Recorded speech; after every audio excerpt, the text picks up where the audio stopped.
Well there, blade fans, what have we got going on today? What is that thing? Is that a Maxace? What? And out the front? Indeed it is. Welcome, the Archer. I will introduce you. It has a hefty spring. Do your thumb exercises. I know I had to.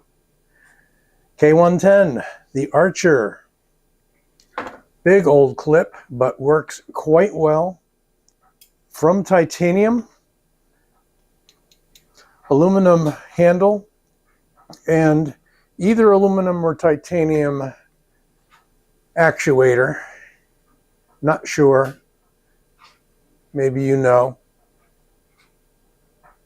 Got this interesting traction tape, very kind of like a sand friction wing walk tape, they used to call it, skateboard tape. Definitely well meshed in there, nicely cut and added to the aluminum handle. You can see we got a nice glass breaker there, which would appear to not have an insert of carbide or anything else, but that is entirely milled, and that is not steel, so that's either titanium or that is aluminum. Hopefully not aluminum, be kind of soft as a glass breaker. And the clip is not transferable because it's milled into the handle in one direction only. However, yeah, that means that if you put it in your left pocket, you're not going to have the actuator on the top. You might need to just roll it over, which isn't that hard to do. I'll tell you what's hard to do is close it. You got to get way on the front of it here and pull back. That is not a spring for the faint-hearted. It is a full-size knife over 9 inches. We'll measure it in a moment. And that clip really stands out there. It's almost as wide as the knife. This was designed, believe it or not, by Deepak Chopra, and probably not the one you're thinking of, but his namesake in California. It is not the spiritual guru. It is the fellow in California who happens to design many different knives.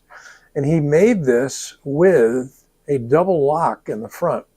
If you're familiar with out the front knives, they have a gate in the front and they have a gate in the back. One keeps the blade in, one keeps the blade out and locks it nice and tight. This purportedly, and I haven't opened it up to verify that, this one purportedly has one on each side.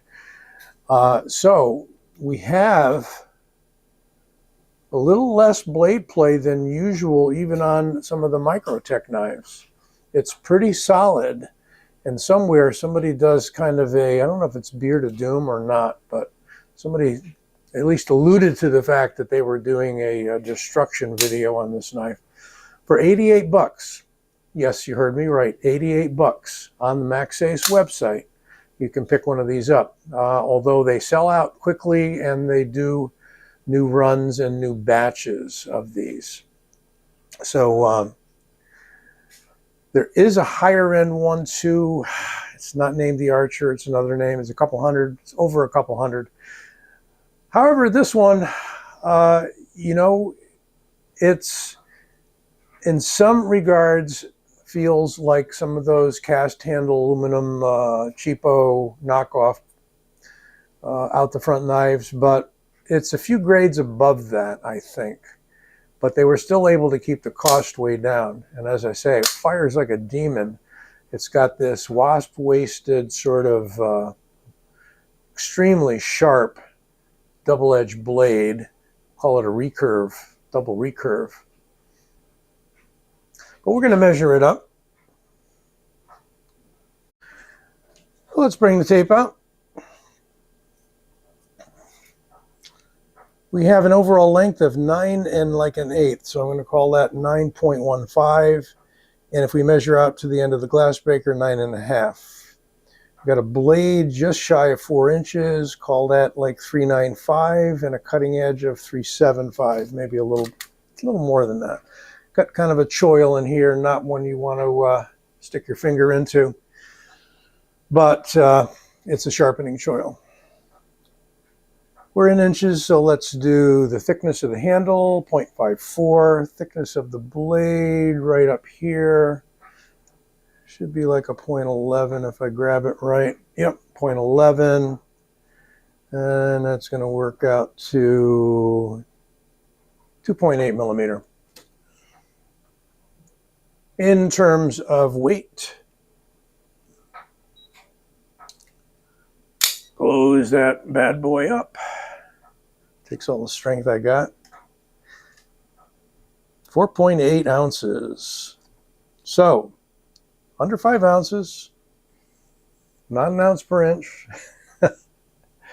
but it is an out the front knife for sure. Looks like a nice platform there to do a little milling or something, maybe personalize it, I don't know. Again, clip stays on one side, unless you want to get fancy and do a little bit of milling work there to switch it over to the other. At this price point, you may want to take a few risks in modding your own knife. How about a similar size knife that's about 5 times more? Yes. Look at this guy, the Glycon. The new flagship, so they say, of the Microtech knife line that are non-custom, production flagship, that is. This is an M390 blade. Is it M390 MK? Does it matter? No, it's M390. It's not MK. They're just doing the MK on the Ramlock models, apparently. Titanium on top. Apparently you can take these plates off eventually and buy different plates out of carbon fiber, what have you. This is aluminum here. And yeah, again, I don't know if that Archer is milled aluminum or cast aluminum. I mean, usually with cast, they go with like a white metal, like a heavy zinc-based metal. But anyway, getting off topic. At the Glycon, you got the tri-way opener. Everything's very fancy on this guy for sure. And we got titanium there for that activator switch. And, you know, just plenty of eye candy here. But what I wanted to show you was it's just about the same size knife. Very close, if not exactly the same length. And blades are just about the same length, I would say. Here's a neat one from Hogue. Had the name up earlier, but I forget names of these knives. I've got maybe too many. So that Hogue is the Counter-Strike. Very lightweight. I mean, this thing's like nothing. It's like 3 ounces or something like that.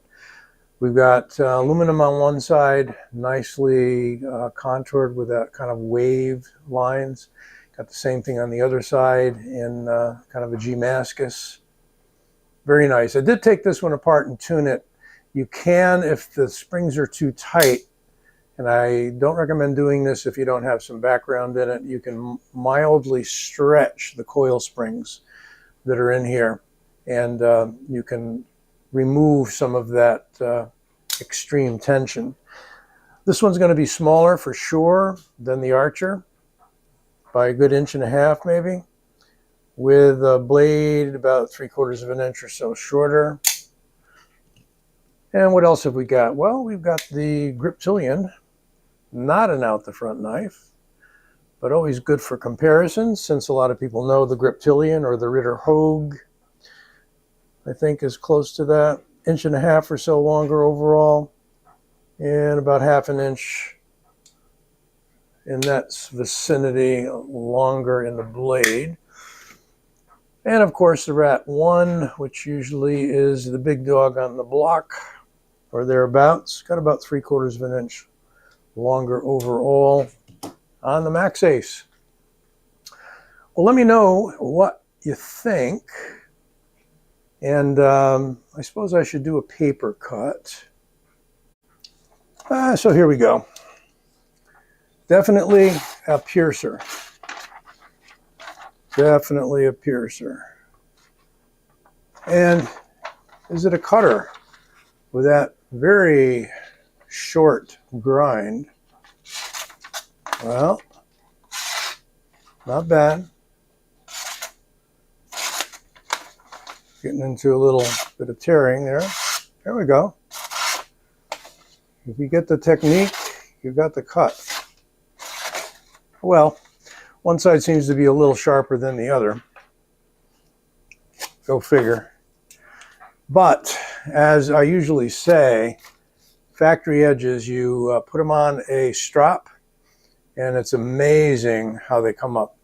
K110, so this is kind of an enhanced D2 from Bowler, and it's going to be about roughly 50% stain proof, stain resistant. So yes, it will rust, so yeah, maybe you want to put a coating of something on the blade there, something lightweight. I wouldn't recommend spraying anything into the mechanism. If you're good at taking these apart, then you already know what to do. But, you know, clean and then relube lightly.